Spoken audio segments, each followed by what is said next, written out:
Igbo mma mmanụ, ndewonu ndị ọma na-ege ntị. Ngwa gee ntị ma lezie anya maka nkọwa kalenda nke ọnwa Febụwarị afọ 2022. Ọnwa Febụwarị bụ ọnwa a maara dịka ọnwa ịhụnanya. Ọ bụ ọnwa nke abụọ n'afọ.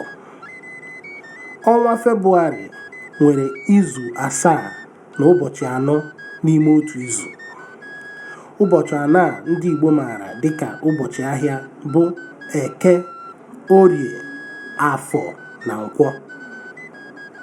Eke gbara ụbọchị 7, Orie gbara ụbọchị 7, Afọ gbaa ụbọchị 7, Nkwọ gbakwara ụbọchị 7.